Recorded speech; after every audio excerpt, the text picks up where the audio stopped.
tripping, bro.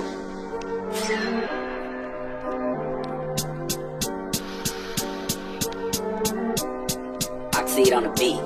Ce matin, le soleil est sorti de sa tanière et il éclaire les collines de sa forte lumière. Les bruits des troupeaux qui remplissent la plaine sont semblables aux éléments qui se déchaînent. Sa tribu se déplace en fonction des saisons, suivant la migration de l'ours et du bison.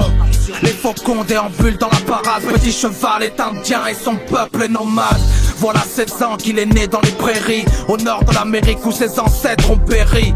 Un regroupement d'hommes, de femmes et d'enfants, d'animaux éparpillés qui vivent au rythme des vents. Petit cheval, lui, est différent des autres, moralement développé plus que les autres. Aucun bijou et aucune peinture de guerre séduit son ego ni ses pulsions meurtrières. Un amoureux des moments de silence qui s'éclipsent parfois sans qu'on en prenne conscience. Fils d'ancêtres porteurs de la plume, aux conseils utiles et aux secrets de la lune.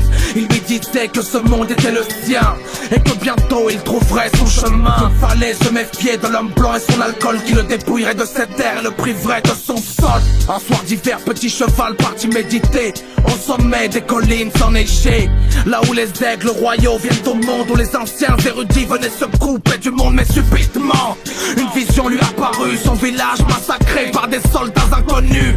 Il dévala la montagne à toute allure, refusant ce futur, il empoigna sa monture. De la fumée qui jaillit de son camp, il se rassure en espérant le feu de camp.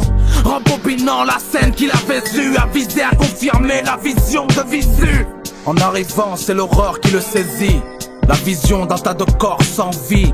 Aucun tipi, aucune âme n'a survécu, aucun arbre, aucune fleur, tout est abattu. Son frère et son père ont la tête criblée de balles, sa sœur et sa mère scalpées aux parties génitales. Des nourrissons cloués sur des arbustes, des mères porteuses éventrées de leur fœtus. C'est le prix pour un peuple paisible, propriétaire de terres, résidents devenus cibles.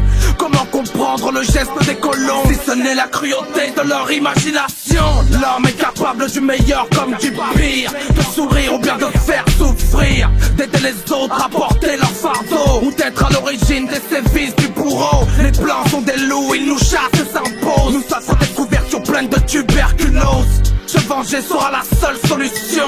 Petit cheval a vu la fin de sa vision, désormais chevauchant comme la foudre et l'éclair, la tête bien tressée, son arc en bandoulière. Bientôt il aperçoit la poussière de leurs chevaux, il lance un cri de guerre et accélère le galop. Deux hommes se retournent brusquement comme pour la balle, mais une flèche venue d'ailleurs leur transperce la rate.